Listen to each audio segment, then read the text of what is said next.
not, y'all. 2023. Y'all know what time it is. It's time for Like It or Not with Rebecca Azor. Let's start this damn show. Yes, it's time for Like It or Not with Rebecca Azor. Let's start this damn show. Like It or Not. Rebecca Azor is in the house. You know she got a funny story to tell. Talking politics, culture, or real life-ish. I live in life in the ATL. Benjamin, yeah, that's my man. He's always coming up with the master plan. Politics scheming, not trying to find the meaning of life. And while the feds keeps us in strife. I'm your DJ. I really don't need no introduction right now, but you know what? I stay dropping them jams. Y'all know who I am. Good hope, dad jokes, culture-ish, politics. What you're hearing right now was the culmination of all of this. I started out with the mic in my hand, and I graduated to a plethora of fans. I love bringing joy to the people. It makes me feel great, makes me feel regal. I do what I do for you. 8 p.m. Friday, you know how we do. Let's go. It's time for Like It or Not with Rebecca Azor. Let's start this damn show. It's time for Like It or Not with Rebecca Azor. Let's start this damn show. Like it or not, y'all. 2023.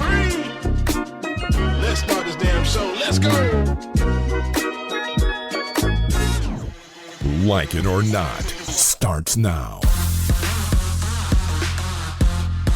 Good morning, good morning, good morning, good morning, and welcome to Like It or Not, where we're free to tell the truth and not care who doesn't like it. I'm your host, Rebecca Azor, here flying solo. The other two Bs are not here, Bubba and Ben. Ben is doing some church work, and Bubba couldn't be here at this time because it is later than usual. I'm calling it the morning show, but make it afternoon. I got my producer, David, in the building, so let's rock, let's talk a couple of things.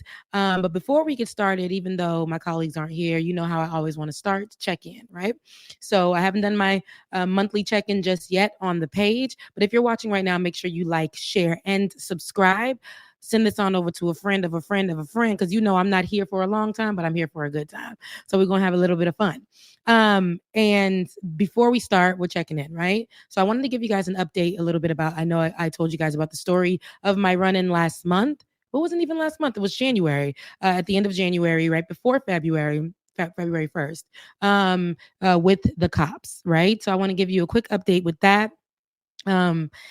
So I went to the court date a month later, which was just about a few days ago. I went to the court date. That was my first time ever having to go to court for anything for real like that. But went to the court date, sat there, didn't know I had to take the day off, didn't really know. And as far as those hours of work, I thought I had to just go in, get the information that I needed and leave, but that wasn't the case. I was there all day. It was so many other people there for similar situations, guys. Remember I told you about the insurance, how the insurance wasn't reading. They couldn't pull up my insurance. And even though I tried to show them, it just didn't matter. So ended up getting hit with a whole bunch of tickets, yada, yada, a few tickets. And but went so I can get this thing over with, but I had to sit in court. The judge presented himself, let us know our rights, told us that we can, it's like they were educating us on how the system works. And it was almost like he was telling us, hey, y'all are in here, minor offenses. You don't have to, go through all of this. You know your rights type of thing. He did that. And a lot of people that were there were for minor traffic violations, but there was one specific person who came there who had multiple DUIs. And I'm like, Lord, I'm in here with people who's actually trying to kill folks. That's how I was feeling. And it was a breeze. He had his lawyer. So the white man had his lawyer, also a marijuana charge on top of that. So multiple DUIs and a marijuana charge. So I'm saying this, stay with me. White man had a lawyer. They were able to skip the line, come before all of us, and get him off with just time served, which is 2 days in jail, and like 200 hours of community service. And I'm like, There's Uber, there's all these other things, but this man gets a slap on the wrist because he can afford a lawyer. So I'm just monitoring. We can't have our phones, that thing. And you guys might know this. I don't. This is my first time going through the process, right? So while sitting in there, I had to deal with all of that. I was the last one out of like about 60 people to be called. So I had to sit there through the whole thing. And I remember going to the back. They make it this whole thing. I had to go to the back. I had to talk to prosecutor, I believe. And he was just like, you know what you're being charged with. And I'm like, oh my gosh, like charged with? Well, he was just saying, with the tickets, but what I can do is so that you don't get any, I know a lot of people in there had the insurance issue, but what I can do for you is kind of like just nonchalantly, I'm just going to go ahead and put that you were just going a little slower than you were. But I'm like, well, I was speeding, not so much, but what about the other things? He was like, okay, well, this will be $100, but you guys, I left there having a bill of over $1,500 for tickets, right? Because my insurance, the insurance alone is about $1,000. The insurance alone is about $1,080 for a ticket. Yeah. And so he's like, well, now you're going to go on probation. I have an actual probation officer that I have to report to make payments. And I have to pay the probation officer an extra fee on top of that for the first 3 months so that I can pay that off. And I'm like, because I don't have a lawyer to help me with the situation. I had to speak before the judge. I got to do all these things. And I'm sitting here and I have a probation officer and I'm like, as if I did a major crime. So that is just, it was just very draining that day. But I had to leave there and say, you know what? Got through it, did what I need to do. But y'all, I'm on probation. I'm not a criminal. Remember, I was telling you guys just the whole thing of it when I have these running with the officers, and I'm realizing that I have this trigger when I see officers from my younger experience to now. And just how the justice system works. If you have the money to get you a lawyer, or if you have the connections to get a lawyer, or whatever the case may be, they can just make it disappear for you. But if you don't have that, they take all of this money from you, whether or not you have the evidence. Some people had evidence of them having insurance and still were told to pay. And if you don't pay, then you may have to serve jail time. All of that, you guys. All of that. Even though I showed them, I had everything literally less than 24 hours later. I got my car back. I paid what I needed to pay, showed them the insurance, got a new license, all of what was required that I didn't know what was happening because of the city of Atlanta's mistake. But that's where I was. And it was super duper frustrating. I had a tough day that day, but I had to pull myself back. I was going through the why me parts of it, and I was letting it bleed through other parts of my life in that moment. And it is super draining. I'm not going to lie. It is super duper draining, but we're here. Today I had to work. That's why we are late this morning, or we're doing a late show, because I had to work. And with that being said, we're here though. And if any of you guys are going through some moments that are super duper tough for you, I feel like I said super duper like 99 times. But if y'all going through some times that's a little rough, I don't want to leave you with the heaviness. I sat in it. I'm not gonna lie, I sat in it. I needed to just feel it, because I just felt like this year has been hitting me with a couple of things, and I've discussed that with you guys a couple of times in different ways, in different areas, and it's getting pretty hard to try to trek through. I saw this woman post. I think Essence had their women's history brunch, or women in Hollywood, right? And this woman, I saw her post something like this, and I can relate because this is how I've been feeling too. But I guess she's in the acting world, and she was saying how it was such a blessing to be in the room. And to, at the same time, it was like bittersweet because she's in the room, she's being honored, she gets to speak amongst all these great people with all these great people. But then she is also in debt. She said she had to leave there early to go to her part-time job, to make ends meet.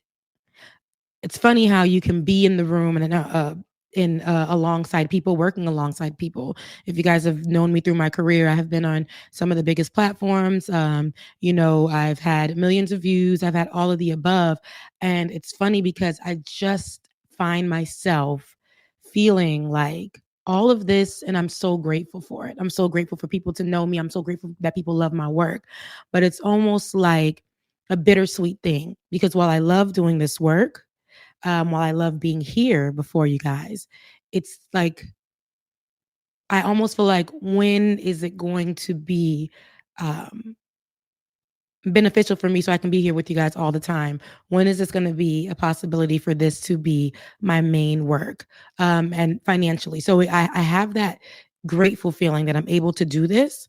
Um, but it sucks sometimes, when you get hit with life and people are thinking, oh, just because I was on this platform or just because you saw me here, that, oh, she's doing so well, she's doing this, she's doing like she has to be great. And I'm grateful for the recognition. I'm grateful for all that. But I'm at a place where I am like, I also want, for the same way I saw that man walk in the building, get his tickets swiped away because he had privilege. And some of these other people that I, may work alongside that I see who can just turn on their camera and do this work and see, it work for them where they don't have to do anything else but this work. I get frustrated sometimes. I'm not going to lie, where I feel like I, um, it's it's not working in my favor sometimes. I'm not saying that for pity. I'm not saying that for any of that, but this is my job. This is something that I love. This is where my passion is. I don't have the ability some days to just turn on the camera because I have to work. Um, and that's how I make ends meet. And then when I get hit like this with these things that are out of the blue, because of the color of my skin, because of the city that I live in, because of things that I'm fighting for, because of the things that I say. Sometimes I feel like it gets a little heavy for me. Not to say that I'm going to stop the work, not to say that I'm not going to be here with you guys, but that's just where I am. And it can get really draining. I've been working on my show, the Shades of Good News. I've finished and doing the first episode. And it's just been really hard for me to even get that together because of the work that I have to do in my regular life for my day to day to make ends meet. I know that you guys see me in my beautiful apartment, and how long it took me to get here. If y'all would have knew, um, what my story was before that, and even here, just maintaining to make sure I got a roof over my head. Um, it's not as you guys may think, but at the same time, I'm here and I want to do the work for you guys. So if you're watching, please like, share, subscribe. Tip your host. Today is just me, Becca's Voice Cash App. Also, my I Am Now super chats available. I stream on my page now. We got the Benjamin Dixon show. We have Bubba. We are all together in this. And I really see when I get on other platforms and I hear about how people are, just able to do all the work. I'm not complaining, but it's I look at it and I'm like, wow, I wish I can do the same. I wish I can just be able to tune in with you guys. The other day I was trying to talk the State of the Union, but I worked overtime. I worked overtime on Thursday that I couldn't even give the energy and the attentiveness that I wanted to, especially with what else was going on in me, and that is just me sharing my truth, not for you guys to be upset with me, and I do not want you guys to also look at me as a goodwill. Hey y'all, I'm looking at you. I don't want you guys to look at me as a goodwill because sometimes that looks like, oh, we're just gonna, just support that little show over there. This is not a little show. This is my show. This is my baby. Shades of Good News. When that comes out, you guys are gonna love it. I know I've been saying it's coming out for a while, but it's just been so tough with a lot of the time to put into it. And so, with that being said, um, this is not just a little show. This is a show that we put our heart and soul into. I have a producer who we want to make sure we pay. we used to have a team, but we could no longer keep that team for financial reasons. I fund the program that we're using now, and just recently wasn't able to get that done. So I say all this to say, when you guys don't see me, don't think I'm being lazy on it. I just gotta make sure that the life is happening. But I say all that to say, yes, it's very bittersweet, but I love being here with you guys. I love being here with you guys. I know that I'm qualified for the space. I know that this is a gift of mine. I got degrees to prove it. I've been in the rooms with people who have hired me because of my talent. And even in those rooms, they've said that I was, they wanted me to be a certain kind of way and I didn't want to change. And I've grown over the years for a decade with you guys. Been a journalist for over since I was like 18. I've been working in the newsroom, just a whole thing. So I say all that to say, when you guys see me, just know, like, hey, that's the girl. I want you guys to give that energy and not, we don't want that over here. Okay. We want the support. We are here to give you the news. We're here to give you entertainment. We're here to uplift you. You're going to get all the good things. And specifically, it's Women's History Month. So I'm going to give myself a pat on the back. I've been doing this thing, especially when it first came out, with talking about politics and Trump just being in office, and us at the time having one of the biggest platforms to discuss that, working alongside so many different people, your favorites. I've been there. I had the opportunity to have your local Georgia representatives from around the nation. So, I'm glad that I was able to be one of the pioneers when it came to digital media, when it wasn't looked at as how it is now. So, I'm gonna give myself a pat on the back for that. So I say all that to say, I love you guys, mean it. Sorry for the rant. However, we got some conversations to have. Okay. We have some conversations to have. And I think today we're just going to stick on the State of the Union. Let's go through some of the points that our president, Joe Biden, was discussing on Thursday evening. He did discuss, we're just going to go through some highlights. And I am going to watch with you, because I watched the State of the Union address, but I didn't get to watch the Republican response. So we're going to do that live. We're going to do that together. It's afternoon. So I don't know what y'all drink in the afternoon. You better not be on no liquor. Okay. So I don't know what you guys are drinking in the afternoon. But get some tea. Okay. Because we doing the body good. Get some tea. I don't know what it's looking like, but I'll be your ray of sunshine. Let's have a good time. Let's have some conversation. State of the Union 2024 highlights. Okay. Biden talks Trump, democracy, abortion. And he also, surprisingly, mentioned Gaza. Or was it Israel? But we have those clips and we're going to play them. And we're going to talk about Katie Britt and the Republican response, because I didn't know who she was until Thursday. So, David, what we got? Let's start me with something. Some of the State of the Union conversations, and we can play through it. What do we have first? 1941. Franklin Roosevelt came to this chamber to speak to the nation, and he said, "I address you at a moment unprecedented in the history of the Union. Hitler was on the march. War was raging in Europe. President Roosevelt's purpose was to wake up Congress and alert the American people that this was no ordinary time.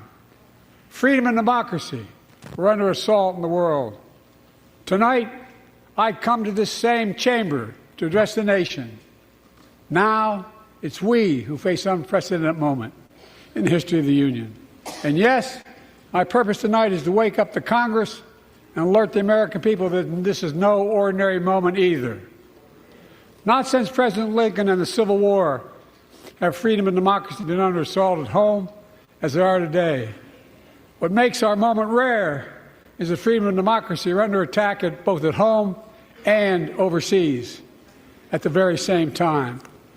Overseas, Putin of Russia is on the march, invading Ukraine and sowing chaos throughout Europe and beyond. If anybody in this room thinks Putin will stop at Ukraine, I assure you he will not. Ukraine can stop Putin if we stand with Ukraine and provide the weapons that it needs to defend itself.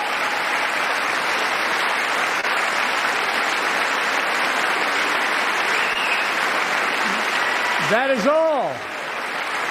That is all Ukraine is asking.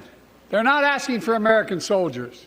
In fact, there are no American soldiers in the war in Ukraine, and I'm determined to keep it that way. But now, assistance to Ukraine is being blocked by those who want to walk away from our world leadership. So, of course, I'm glad that he did mention Ukraine, I will say, because I know a lot of the news and a lot of the conversations have veered, out of that because it's no longer what I would say media popular. So we don't really know what's really going on. But for him to, say they were still standing with Ukraine, it's great to hear, right? Because, Ukraine does need assistance, and of course, what does America do best? We gonna help y'all with some weapons. We gonna jump into everybody's business and help y'all with some weapons. So I say that. Funny enough, mentioning Ukraine, I was like, okay, so he mentions Ukraine.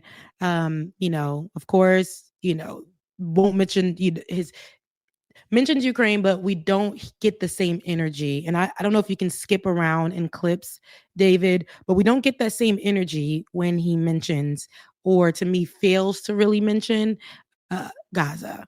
Okay, Palestinians. So I want to go to that clip next because we have that fervor in the conversation with Ukraine, rightfully so, against Russia, and how he plans to help, not sending out any American soldiers, but, of course, and not weapons, and to fund the weapons to go there. Now, I want us to see and juxtapose that to his conversation about what's going on currently. Ukraine is happening currently, and what's going on now with Israel and Palestine. Let's take a listen. As a added burden because Hamas hides and operates among the civilian population like cowards under hospitals, daycare centers, and all the like. Israel also has a fundamental responsibility, though, to protect innocent civilians in Gaza.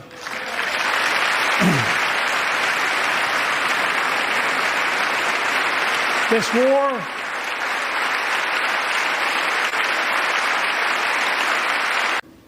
the United States has been leading international efforts to get more humanitarian assistance to Gaza.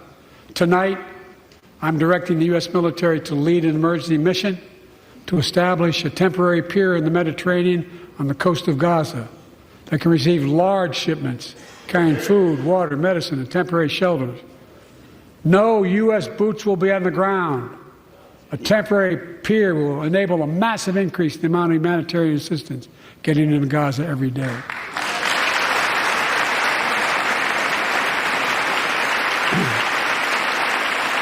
And Israel must do its part. Israel must allow more aid into Gaza to ensure humanitarian workers aren't caught in the crossfire. And they're announcing they're going to have a crossing in northern Gaza. To the leadership of Israel, I say this: humanitarian assistance cannot be a secondary consideration or a bargaining chip. Protecting and saving innocent lives has to be a priority. As we look to the future, the only real solution to the situation is a two-state solution over time. The real solution is to definitely ceasefire, right? A definite ceasefire. But what I did hear was, and we can see the energy of the crowd. We can see, of course, him mentioning Gaza. And if you're watching in real time, you'll see him start out with how a lot of people are starting out with the story of Israel and Gaza. We're hearing, they'll start off with the concert. They'll start off with October 7th, I believe, the concert goers and the people who lost their lives, and mentioning the number of deaths of people who lost their lives then, and blaming Hamas and how Hamas, and of course we condemn Hamas. And I want to be 100% clear. Everybody on this show, like it or not, we definitely condemn Hamas.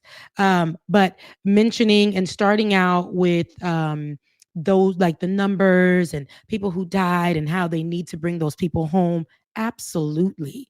But not really going in to identifying the number of deaths, which at this moment is over 30,000 deaths in Gaza. Okay. And of course, there needs to be food and everything of the sort. These are important things. And to mention it, I absolutely was amazed that he actually mentioned that. But and yes, you are right. Support the arts. This issue has definitely been before October 7th. And which is why we see how the people of Gaza have been treated. The Palestinian. This has been a issue for a long time, and now we're seeing this uprising. We're seeing this actual war, and the people who are suffering the most. We have to be honest. Every single day, they are bombing. They don't have the opportunity to just live as the people in Israel. People can go visit Israel. We saw Tiffany Haddish basically being on a vacation to Israel to me to go witness war so that she can get a better understanding. And that's my opinion. I talked about this on the show already. But for him not to mention the lives lost, the number of lives lost, and at least a ceasefire. We're not talking about a humanitarian pause and anything like that. For him not to mention those people, and what's happening in the country actually, and them having, because if we want to talk numbers, why don't you mention the people slaughtered, the genocide that's happening there? If we're gonna do that whole situation and just mention Gaza, and people are standing up so that and clapping because he said Gaza and because he said he's gonna feed them. Now, if you watch it in real time, him even discussing how he's gonna get food to them, having to go, can't even go through Israel, got to go around. It's gonna take a minute for them to even get the food. It's gonna take a minute for them to get the food that they need right now in the midst of these bombings, being told they'll have these 4-hour gaps to find shelter, or whatever else is they've come up with this week. But that's what we're hearing. And it's not helpful as our leader. And we're seeing this right now while they're campaigning, while he's, wanting to be president again. And these talking points that people are just clapping for. And again, Republicans and I believe our president, the allyship is huge. We see that with Israel. So they can't speak against Israel, but this is a people thing, right? If it's all people, we should have that conversation. But you have supplied the Israel with more to continue genocide against the people of Gaza, yet you want to feed them. Bet you want to feed them. Let's make it make sense. And they need the food. Don't get me wrong. I'm not saying that they don't need it. But you can't even go through Israel to get to them. Meanwhile, that's how you got to get there. You got to go do 6 jobs to get around to those people who are hungry right now. Those people who need saving. Those people who every day somebody is dying. A child is dying. An area, it's not even so big. That area is unrecognizable. Every second while I sit here and talk to you, somebody is dying. Meanwhile, in Israel, the conditions are not like that. But the story that they have to present, our president, the story that has to be presented to us is Hamas, only Hamas. And if we present it like that, we don't have to worry about the children who are unalived every single moment as I sit here and talk to you. The people who are unalived, kids that don't have family members, kids who are gone, them blowing up hospitals. We don't have to discuss that. And that's the problem. Our president, and if I can be real candid with you guys, I know right now we're searching for the next president, right? This is the year. We're getting closer. And the conversations, people who are voting uncommitted, let me tell you something. I don't like it. I don't like the uncommitted idea. I understand it. It was just on Mark Lamont talking with, I believe, Dr. John, I believe his name is, and voting uncommitted is making a statement, but it's also taking away from the votes that can go to Joe Biden, because we know that it'll either be Joe Biden and Donald Trump. I'm not saying, and hear me, very clear. I believe that we can do two things. We can prevent Donald Trump from coming into the White House. I don't even like Joe Biden, but we have to protect ourselves. We can also still hold Joe Biden accountable while he's in office. This is what we have, unfortunately. We're not doing the lesser of two evils. I want you guys to really look at your lives.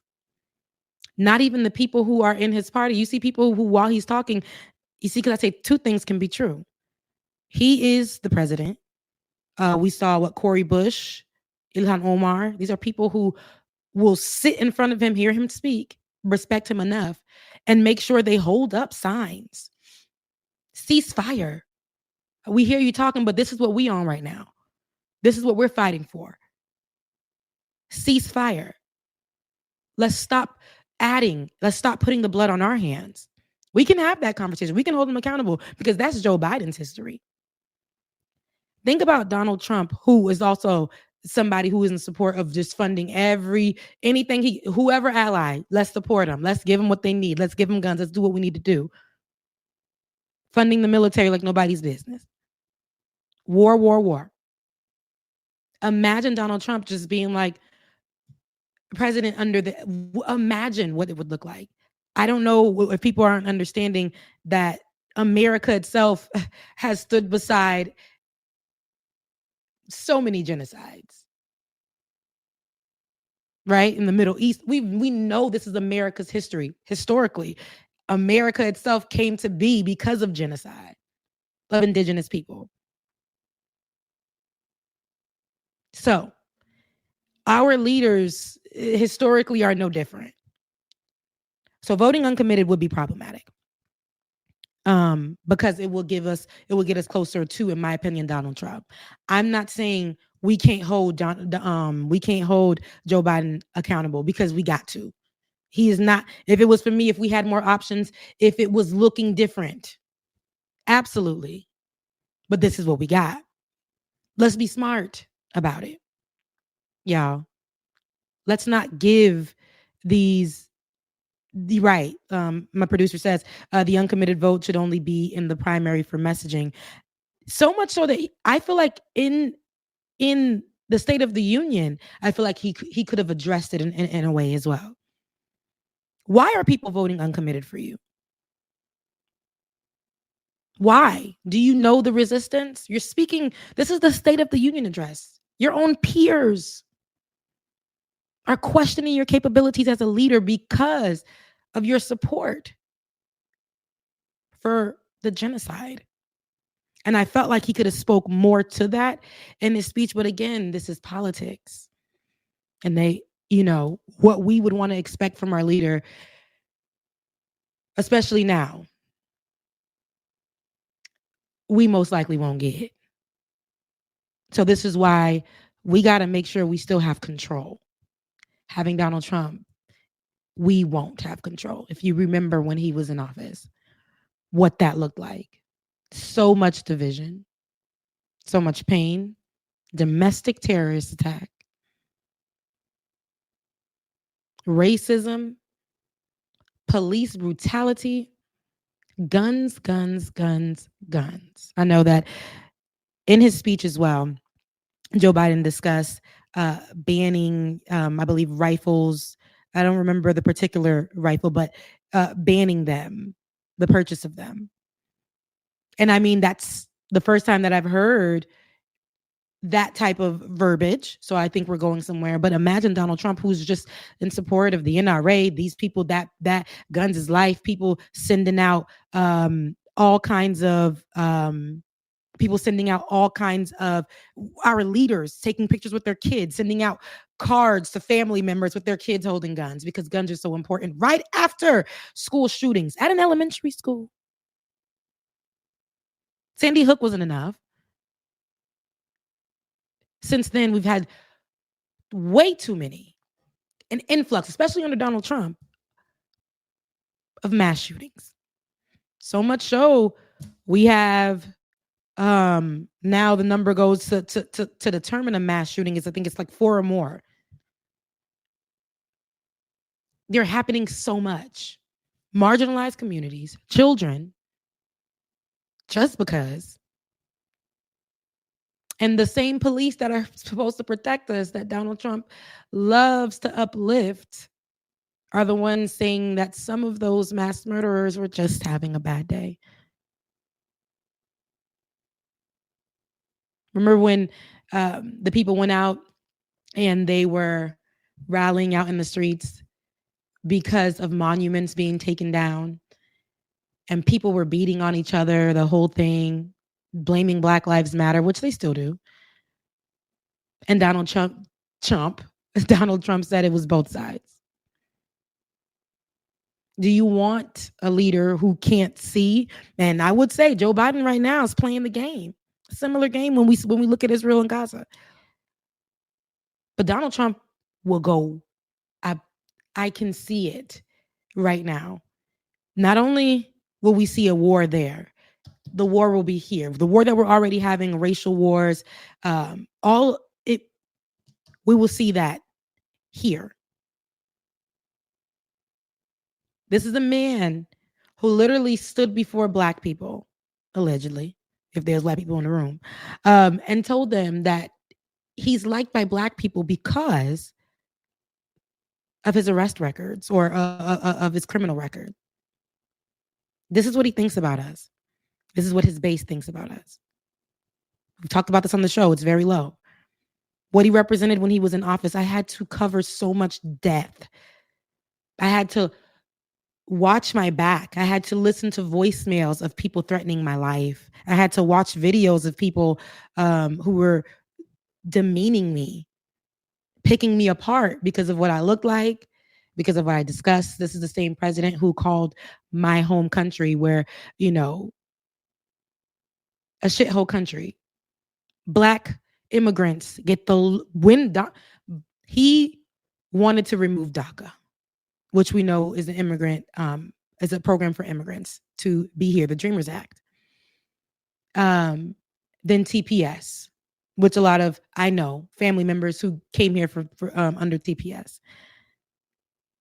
And most recently, you know, I remember him trying to roll back the TPS program under the Title 14 guise of, you know, letting Ukrainians in, but not Haitians, because saying that they could, the probability of them having or bringing in COVID. Black immigrants are unseen. Okay. Biden ain't no better. I would have wanted him to discuss more on immigration. However, I'm saying to you guys right now, if we lose that leadership, it can only get worse. So we can have him in office and we can hold him accountable. We can have him in office and we can hold him accountable. And we can force at that time, we can literally put the pressure on. We can make him uncomfortable. It should have been I know we're respectful. Camera done went off. Let me get my battery. But I know we're respectful. While Marjorie Taylor Greene was screaming in the room and the other Republicans were screaming at Biden, we could have heard. I wanted to see some of that instead of the Kamala Harris doing her squats and clapping for every talking point. Hold your leader accountable. Why not? I say all that to say, you know, as I'm running my mouth here, this is a very, very intricate time. This is very interesting. And listen, I'm with you guys. It sucks that we are in this position. It sucks that we have to choose between that. It really does. But this is our life. And I want us to be wise about our choice. Do we ever agree with anybody that's a leader presidentially? Do we ever agree with them? No. But I think that we have to be mindful and we got to keep the leadership and we got to keep it close to at least where we can be heard in some way, shape, or form. Donald Trump will white out that White House. That Donald Trump will bring back whatever he can that's going to cause more division, more stress. And war. War. All right, let's take a listen to what Biden said about immigration. And there are a couple of things here. I hope that it's in the clip that I wanted to point out with that as well. Let's take a listen. And yes, you're right. Hold on. Ton Bosin in the chat, you are so right. Biden does have to fight for those votes. He definitely does. And I wish in the State of the Union address that he wasn't going for just talking points and Kamala Harris wasn't back there just clapping it up. I wish that and Mike Johnson, the speaker, wasn't just turning up his little square head face. I wish that there was more. I wish that we saw more of the leaders having the conversation of holding them accountable. I didn't like when they were doing the walkthrough. If you guys were watching in real time, once again, I didn't like when they were doing the walkthrough and it was a photo op opportunity. That could have been a moment where listen, Marjorie, well, I don't know why my battery keeps dying, but Marjorie Taylor Greene, listen, she was in there ready with her pins and her props and all those other things. But yet, like, I understand we had the ceasefire there, but I wanted to see more of the Democrats not just so surprised and taking their pictures and all of that. I wanted to see some of them having real conversations. Hey, Joe Biden, listen. Like I wanted to see more of that energy. Come ready. Sometimes I feel like the Democrats they don't be coming ready. They don't be hitting it hard. They don't be doing what they need to do. Like, listen. It's great to look unified, but what we do know is that we don't support Joe Biden and where he's standing right now. And the same way them Republicans be shouting and doing all that, I want to see some of that fervor. I want to see some of that grit within the Democratic Party. Go ahead and run that clip for me on immigration while I get this camera together. Remember, my team began serious negotiation with a bipartisan group of senators. The result was a bipartisan bill with the toughest set of border security reforms we've ever seen. Oh, you don't think so? Oh, you don't like that bill, huh? That conservatives got together and said it was a good bill? I'll be darned. That's amazing. That bipartisan bill would hire 1,500 more security agents and officers, 100 more immigration judges to help tackle the backload of 2 million cases, 4,300 more asylum officers, and new policies so they can resolve cases in 6 months instead of 6 years now. I will not demonize immigrants saying they are poison in the blood of our country. I will not separate families. I will not ban people because of their faith. Unlike my predecessor on my first day in office, I introduced a comprehensive bill to fix our immigration system. Take a look at it. It has all these and more. Secure the border. Provide a pathway to citizenship for dreamers, and so much more. But unlike my predecessor, I know who we are as Americans. We're the only nation in the world with a heart and soul that draws from old and new. Home to Native Americans and ancestors have been here for thousands of years. Home to people of every place, from every place on earth. They came freely. Some came in chains.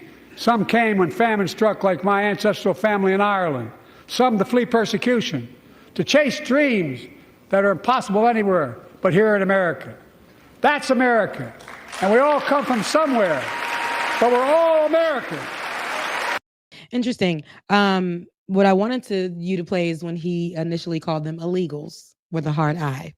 And it was interesting because that's the conversations, because it flowed so off of his tongue. So while he's saying that we're all Americans, illegals, right?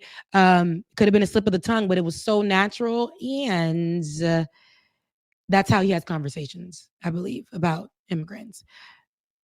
To talk about funding more border patrol, is that really necessary? We've seen what border patrol can do. Remember, because I can go back. And the reason why I want to go back is I'm Haitian and I had my family member under the bridge. I believe it was September 2021 or whenever that was, 2022. I had my, family member under the bridge that I was going to go get. And he called me and he was like, Border Patrol out here whooping our behinds, taking away our food. They told us to come here. They said that there was a program for us. They said that asylum seekers can come if there's a war, if your country right now is just not fit to live, and in that particular area where my family from is right where the issues are happening in Haiti, even as we speak right now. And I said, okay, this is an opportunity for me to do something. I got a family member right there in Texas. I can make that drive. I can get them, claim them, figure out something. But Border Patrol was doing what they needed to do. Remember beating them like with whips and chains. I know they're being sued now for that whole situation, as they should. I'm talking about Border Patrol over there in Texas. But do we need more of this for innocent people? Because they're pretty much innocent. They're looking for better lives. And there was a program here that was said to go ahead and give them better lives. But yet there was white carpet, red carpet for the white folks of Ukraine who were going through similar situation to come. Get in hotels, all of the above, in a similar situation. But yet they treat the Black immigrants, because here in this country, the Blacker you are, especially if you're an immigrant, the lower you are on the totem pole for getting assistance. We know what Border Patrol does. We've seen what they've done to immigrants under Donald Trump, when they're just picking people up and throwing them in what we call camps, and the environment. So to fund more Border Patrol, what would that help? What would that help? What programs can we offer if we're all American? Right? What other programs can we assist with the immigrants? Can we talk about the stark difference of their treatment? Can we do that? These are talking points that he's giving for those hand claps. Even in the clips that you're playing, they used those moments that are good, solid, because they know this is the internet. People who didn't catch it, you catch that, you're going to be like, Biden was talking. Biden did his thing. Biden did mention some points. But when mentioning those points, I didn't hear how it was going to assist. For me, even mentioning drugs, we already know the conversation that is surrounding the borders and with the latest drug. What is the latest drug that's out? They're saying is coming from immigrants. And that's what Border Patrol is going to help us, with.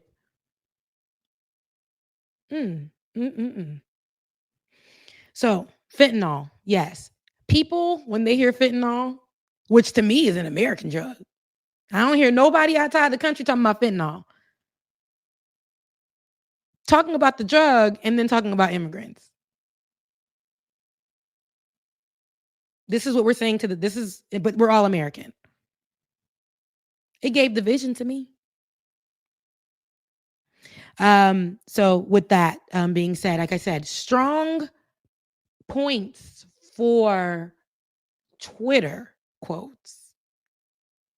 Strong points for Democrats to place on their social medias, the White House to have on their page. Strong points for Joe Biden to campaign with. I wanted to also to hear from you guys in the chat. What were the specific things that you guys saw stood out? Because we'll have that conversation. What were the specific things that you guys saw that stood out with the State of the Union address? What would you rate it? They asked me on Thursday evening what I would have rated the State of the Union address. I said I'll give it a 6 out of 10. I'll give it a 6 out of 10 because of him, like somebody said in the chat, him actually speaking directly to the Republicans and getting them together about a bill that they passed and was like, oh, but didn't you guys pass this? And then didn't you guys holding them accountable? That was good energy. I would want to see more of his colleagues do that with him.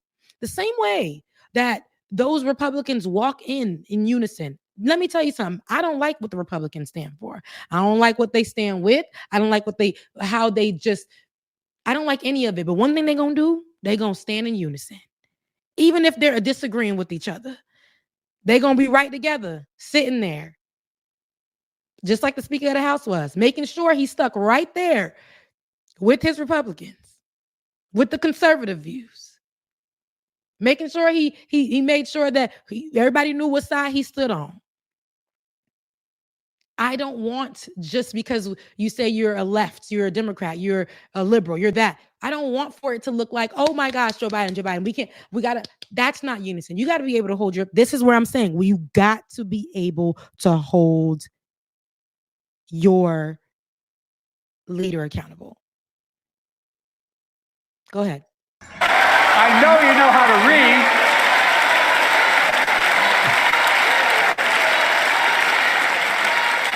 I believe that given the opportunity for a majority in the House and Senate would endorse the bill as well, the majority right now.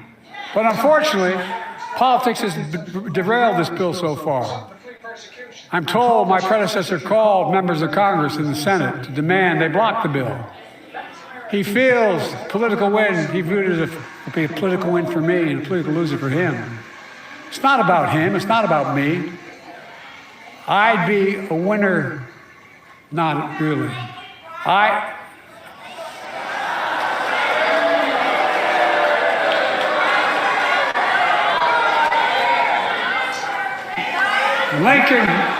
Lincoln Riley, an innocent young woman who was killed by an illegal. That's right. But how many of the thousands of people being killed by illegals? To her parents, I say, my heart goes out to you, having lost children myself. I understand. But look, if we change the dynamic at the border, people pay these smugglers $8,000 to get across the border because they know if they get by and let into the country, it's 6 to 8 years before they have a hearing. And it's worth taking the chance of the $8,000. But if it's only 6 weeks, the idea is it's highly unlikely that people will pay that money and come all that way knowing that they'll be able to be kicked out quickly. Folks, you see what I'm saying? So imagine him saying we're all American, right? Perfect part. Imagine him saying we're all American, we're all that. Then Marjorie Taylor Greene saying to say her name. He does say the person's name, then refers to the person.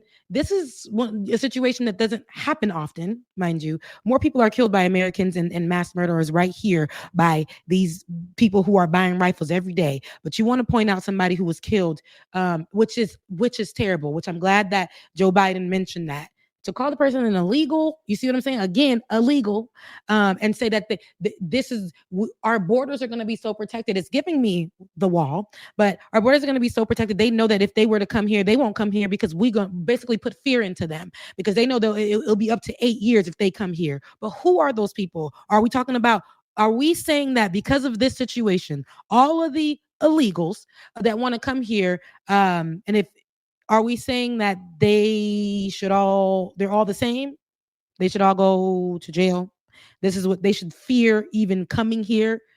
Isn't this, you just gave us the we're all American speech. This is it's a melting pot. We've come here by force. His family came here because there was a famine, right? They had to come here. They had the option of packing up and coming here. Some of us were forced here. Others are still fighting for their native lands. They were forcibly removed, indigenous people. But this is the conversation that we're having surrounding that, just because you wanted to. You see? Now, imagine, come walk with me here. Walk with me. Imagine if Marjorie Taylor Greene was a Democrat who yelled out, say the number of the amount of Palestinian people who died. Imagine that energy right in the room from one of our Democratic leaders. And him speaking to that, forcing him to speak to that. Imagine.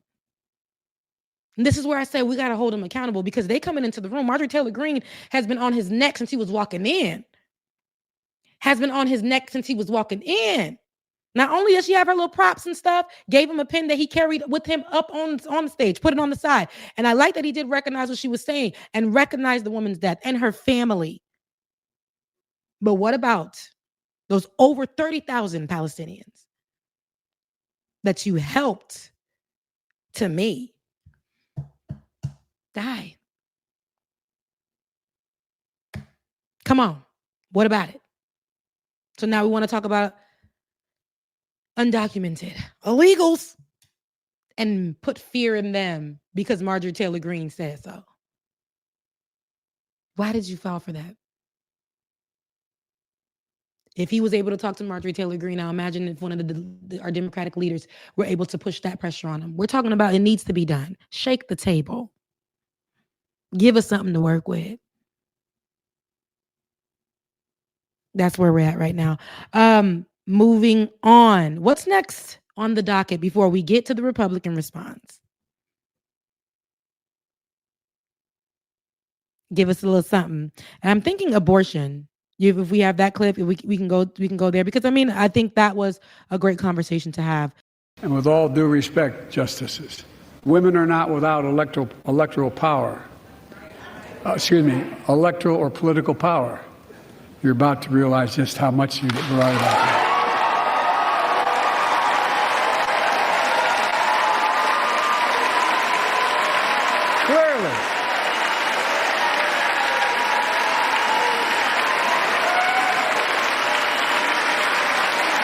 Clearly.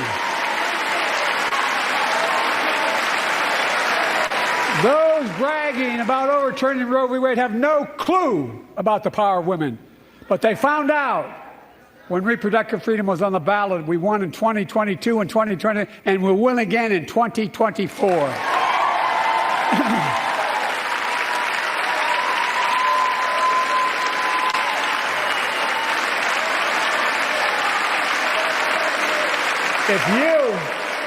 If you, the American people, send me a Congress that supports the right to choose, I promise you, I'll restore Roe v. Wade as the law of the land again. All right. Restoring Roe versus Wade would be monumental. And the fact that it happened, period, was problematic. It being removed right up under our nose. But you could say abortion. You can mention those things. What else? I know that he had the woman who lost her child in the room with her story, which was great, because this is what I've seen in political, State of the Unions before. They've always had an example in some way, shape, or form. I remember watching one with Donald Trump, and he brought a family who had, again, the same thing Marjorie Taylor Greene tried to point out about undocumented people, but I was going to say illegals, how he said it. But with that, it's like I need him to speak. This is great. Talking points, having the conversation. Roe versus Wade, that's a big deal. Bring listen, bring it back. That we should have our right to choose, like nobody's business, because it's not white men's business who are in power. It's ours. Okay? So we should have our right to choose. Yeah, we'll get to the January 6th, David, right after this, because I know we're cutting in on time. I got to get this together. But because I could talk to y'all for days. But what else, Joe? But how? When? Hearing the women's story, there are women who can relate to that for sure. What else? What particular things have women gone through that you could have talked about here? I felt like it was more so, let's give these stories and let's move on. Roe versus Wade is a big deal. Other things about the reproductive system that have been taken away from us. We need those. I think what I'm saying to you guys is the details. We were lacking the details. We were just giving performative. All of these great points, all of these great conversations. He did bring, that's what it was. It was IVF. He brought up the IVF and how they are trying, we know the story with IVF, and they're trying to see if they can make it basically considered like aborting a child. It's a whole thing. They want power over our bodies, even with IVF.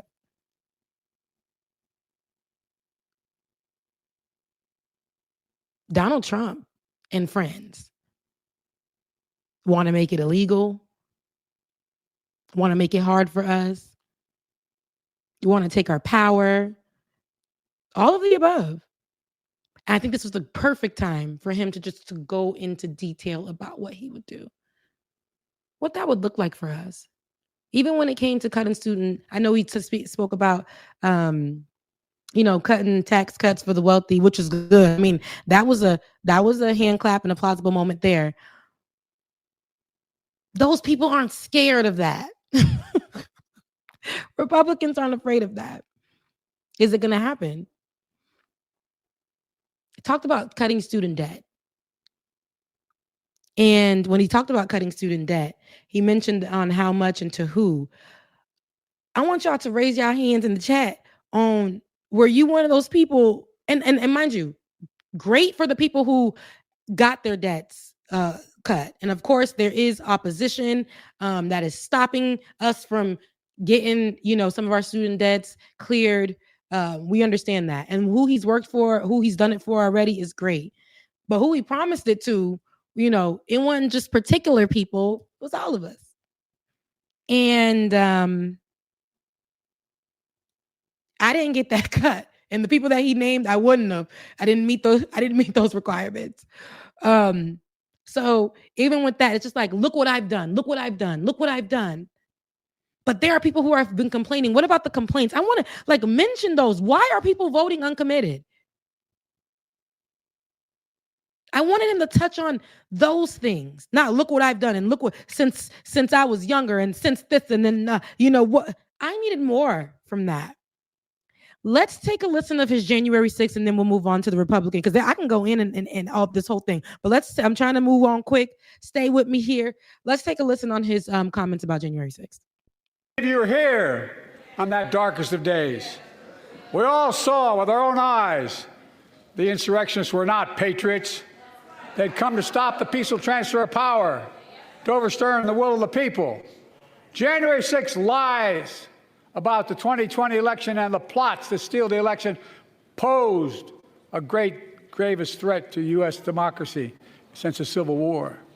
But they failed. America stood.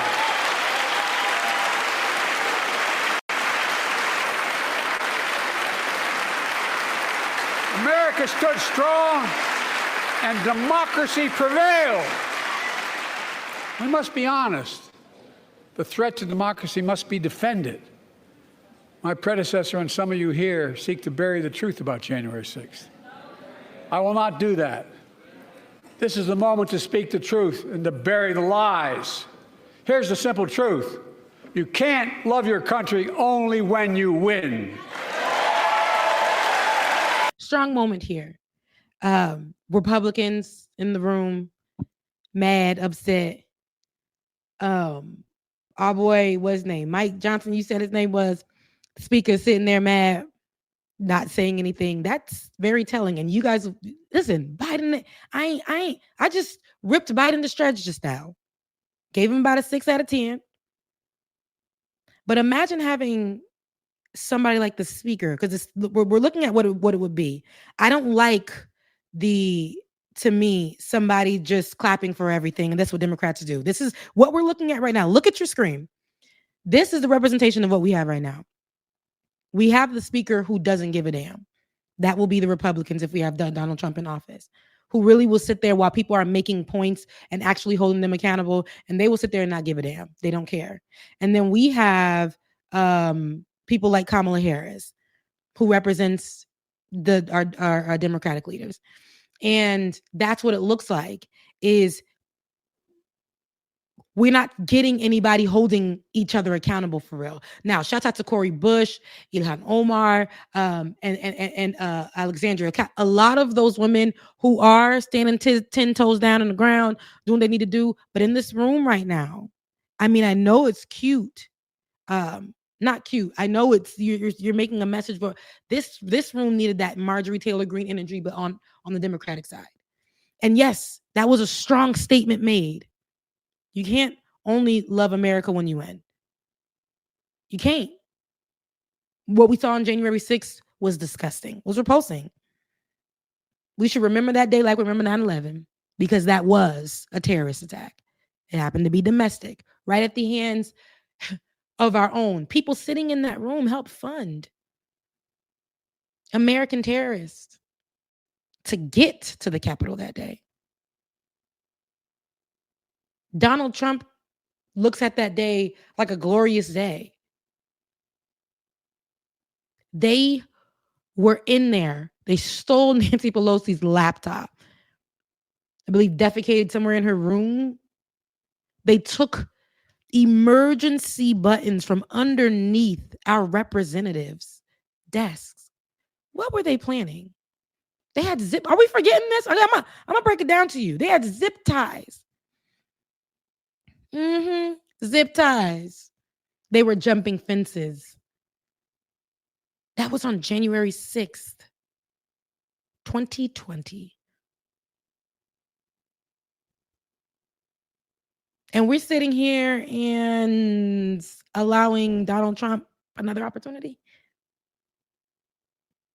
Be for real. Be very, very for real. Now, and Maul, says, I disagree. The clownish hackling on the right side ain't the norm, and we shouldn't copy that. You're right. But there's a way to be addressed, right? If that got Joe Biden's attention. And I think it needs to be when Biden was walking through, it shouldn't have been photo ops. It should have been conversations. If you can't get to him on a regular day, this was the moment. It shouldn't have been photo ops. It shouldn't have been none of that. It should have been, listen. It should have been those moments that were in there. Marjorie Taylor Greene stayed on his ass from the time he walked into the room. And who got attention? Marjorie Taylor Greene did. Not the signs of ceasefire. I know. I don't even like what politics has become. But they're responding when people are getting loud. He's addressing it. We don't want to sit there and coddle Joe Biden. We want to hold him accountable. And guess what Donald Trump was doing? This is who they say want to be next leader. While he was home watching the State of the Union address, he was using filters. He was using filters on Joe Biden's face. A child. He's a child. That's who y'all want as your next president? No, sir. No, sir. Now, let's take a listen real quick. We got 5 more minutes and we're going to head out, y'all. Let's take a listen real quick to the Republican response from Katie Britt, somebody I never heard of in my life, but they say she's up and coming. Of course, she's a conservative. She's a senator. I don't know from which state, David. Let me know so I get it correct. But let's take a listen to her response because it's always some random person. And this time, they took her from the abyss. I don't know. But let's listen to what she had to say and make it short. Biden's border policies are a disgrace. This crisis is despicable. And the truth is, it is almost entirely preventable. The American family needs to have a tough conversation because the truth is, we're all worried about the future of our nation. The country we know and love seems to be slipping away, and it feels like the next generation will have fewer opportunities and less freedoms than we did. I worry my own children may not even get a shot at living their American dreams. There's no doubt we're at a crossroads, and it doesn't have to be this way. We all feel it. But here's the good news. We, the people, are still in the driver's seat. We get to decide whether our future will grow brighter or whether we'll settle for an America in decline. Well, I know which choice our children deserve, and I know the choice the Republican Party is fighting for. Oh, it was creeping me out. I was, we need her. Like, what was that? It wasn't giving any. She ain't strong enough. But you know what the Republicans did? They done spread that around like, wow, amazing. they will literally take the most mediocre thing and try to make you think it's great. And they're going to be all on the same page with it. Who the hell is this lady? Katie Britt, she's from Alabama. Senator from Alabama. It wasn't giving what she thought it gave. I know my voice is raspy. Voice is super duper raspy. But was she trying to evoke emotion? Because it was giving me like a killer series. Like the voice of those women murderers from Lifetime. Y'all know what show I'm talking about. She gives me one of those people. She scares me. But there was nothing strong about this. But what the Republicans did do was choose her. You know, she's weak. They be choosing the weakest link, push them out there. And then they will raise them up, carry them through, do all of the things. And then we'll see her in a different position. Right? That's what they do. Democrats, we all over the place. Can't even keep a seat. Can't even really focus on the things that can't even focus on holding folks accountable. There's not as much unity as people think. The way that I've seen our own Democrats move away from conversations like abortion, move away from conversations that included diversity and inclusion. It's a lot of division. It's a lot of division. Holding people accountable doesn't mean that we can't even present as unison. But we're watching more and more grifters from our own party, from the left. That means the head is messed up too. It does. So I say all that to say, Joe Biden wouldn't be my first choice, but right now he's all we got. But if we want this heavy breathing lady and friends to present to us lies and have their base believe that it's true. And these are the people that be walking around us, your dentists, your lawyers, your police officers, all of that. The division, the people who hold tiki torches, the people who see Black people with something on their shirt that is expressive of their love for being Black and scream at them obscenities. People who go to the grocery stores and just start opening fire because they don't like Black people. Or marginalized groups. People who go out and tell you that wearing a mask is anti-American. Y'all remember that? People who go out and fight our frontline workers. Because our frontline workers are trying to take care of them. Y'all remember that? People who will walk out in solidarity with guns and not people after children are obliterated. Y'all remember that? People who will stick with talking points they know nothing about because the right said so when it comes to Palestinian people. Y'all remember that? Y'all remember when we went out in the streets to risk our own lives, to tell officers to stop killing us? And our leader of the United States said that he stuck right beside the officers and the people that did the murder. Had his right-wing channels saying that George Floyd's death was a hoax or something that was brought upon himself. Talked about his nails instead of his death. Yeah, remember that? Is that the America that you want? I know America is messed up right now. I know it. I know it. But this is what we have, and we have to at least have something that we can hold on to so that no more breaking, like taking away women's rights. LGBTQIA plus community will not be marginalized and afraid to just go to a nightclub.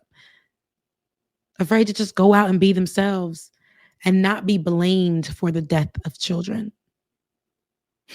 when it's guns.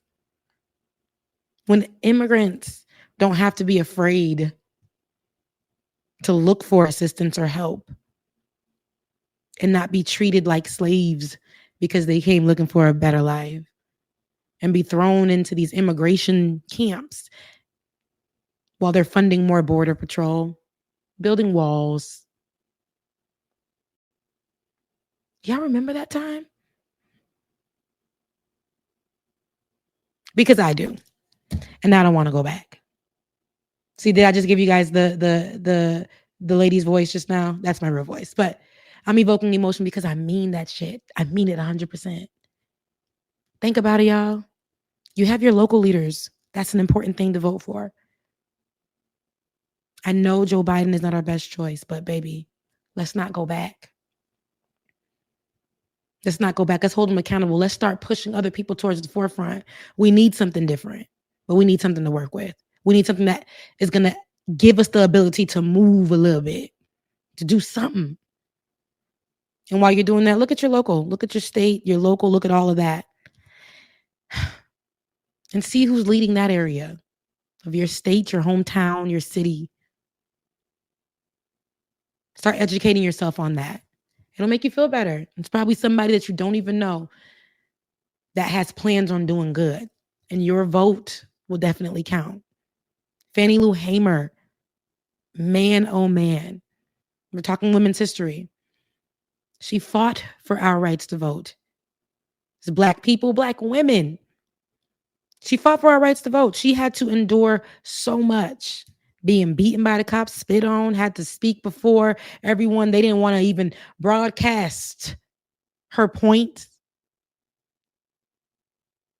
So don't turn around and think that this is the way to go. And that's my opinion on it. Y'all can fight me on it. I love you anyway. But think about it. All right, we're at the end of the show. I had a good time with you guys. Thanks for rocking with us. I want to read the 3 super chats and also the people who sent a Cash App, a love offering to me. Smokey Rose, shouts out to you. Latif, thank you so much. And you can put up the super chats, David. We get Mike Thompson. We appreciate you. Thank you. I love you so much. Thank you. And I appreciate you. Omega Star said, my jaw hit the ground with the whole illegal thing. Yeah, he said it with a hard eye. Me too. Me too. Tunbosun Oyen, keep it up. I'm going to get it. Tunbosun Oyenuga. Tunbosun Oyenuga. I hope I got it right. Oscar-worthy performance. How many takes do you think she needs on this? I don't know, because it wasn't giving much. It wasn't giving us much.